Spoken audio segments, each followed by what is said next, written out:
LED TV servicing পয়েন্টের পক্ষ থেকে আপনাদের সকলকে জানাই শুভেচ্ছা এবং অভিনন্দন। আজকে আরেকটি সমস্যার সমাধান নিয়ে এই ভিডিওটি ধারণ করেছি। আপনারা দেখতে পাচ্ছেন একটা ডেল 18.5 একটা মনিটর আছে আমার কাছে, 19 ইঞ্চি মনিটর নামে পরিচিত। এটার সমস্যাটা হচ্ছে ডাবল ইমেজ অথবা ফ্লিকারিং ডিসপ্লে বলতে পারেন। এটা হচ্ছে এটার সমস্যা, আপনারা দেখতে পাচ্ছেন সমস্যাটি। তো এই হচ্ছে এটার সমস্যাটা। এটা কাস্টমারে যেটা বলছে আমাকে যে এটা দীর্ঘদিন এটা ব্যবহার করা হয় না, এই মনিটরটা না ব্যবহারের কারণে এই সমস্যাটি হয়েছে। তো এই সমস্যাটি আজকে কিভাবে সমাধান করা যায় এইটা আপনাদের সামনে আজকে উপস্থাপন করার চেষ্টা করব। এই হচ্ছে আমাদের ব্যাক পার্ট খুলে নেওয়ার পরে মনিটরের এই হচ্ছে অবস্থা। তো আমরা উপরে একটা কালো সেপারেটর আছে, এটা খুলে নিব। এটার মডেল নাম্বার হচ্ছে M195FGE-L20 ইনোলাক্সের একটি প্যানেল, রেজুলেশন 1366/768। তো এইটার এই জাতীয় সমস্যার ক্ষেত্রে মূলত সিকেভি লাইনগুলা শর্ট থাকার কারণে এই প্রবলেমটা হয়ে থাকে। তো আমি প্রথমে টিকন বোর্ডটা খুলে নিব, এলবিডিএস কেবলটা খুলে নিলাম।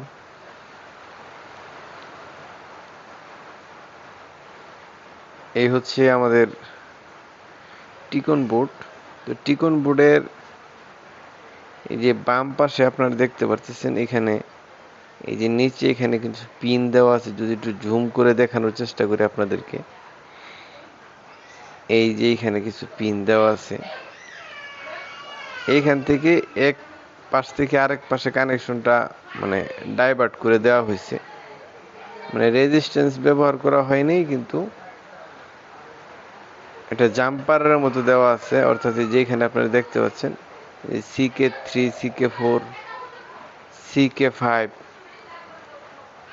এই যে এখানে লাইনগুলো দেওয়া হয়েছে। তো আমরা প্রথমে এইখান থেকে লাইনগুলা, এই যে লাইনগুলো আছে এই লাইনগুলো একটা একটা করে ডিসকানেক্ট করে দেখব কাজটা ওকে হয় কিনা। এই যে লাইনগুলা এইখান থেকে একটা একটা করে লাইন আমরা 1 বাই 1 লাইন ডিসকানেক্ট করবো আর কি, একটার পর একটা ডিসকানেক্ট করে দেখব আমাদের এই কাজটা সফল হয় কিনা।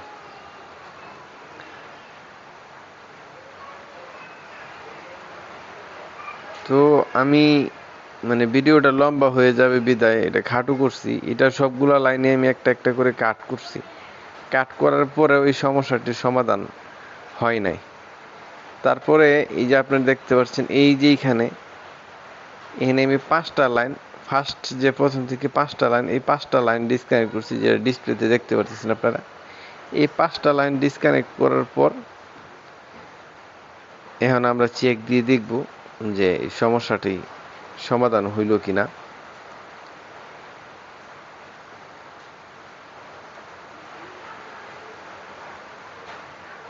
টিকন বোর্ডটা একটু ফিটিং দিয়ে নিই আগে।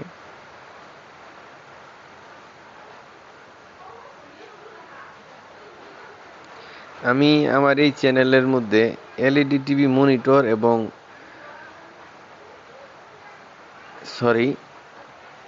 এলইডি মনিটর এবং এলইডি টিভির যে প্যানেল সংক্রান্ত সমস্যাগুলা, এই সমস্যাগুলোর ভিডিও ধারণ করার চেষ্টা করতেছি। তো আপনারা দেখতে পাচ্ছেন এই যে এখন আমার মনিটরটা কিন্তু 100% ঠিক আছে। এই উপরে একটা সেল শুধু খারাপ আছে, ওই একটা সেল খারাপ হওয়ার কারণেই মূলত আসলে এই সমস্যাটা, এই ফ্লিকারিংটা দেখা দিছিল।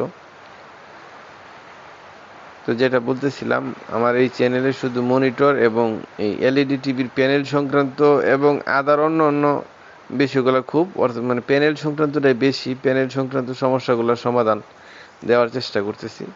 তো আপনারা যারা নতুন আগ্রহী, যারা কাজ শিখতেছেন এবং যারা কাজ করেন, যদি আপনাদের ন্যূনতম একটু উপকার হয় এই ভিডিওগুলোর মাধ্যমে, আমার এই ভিডিওগুলোর মধ্যে আমি একদম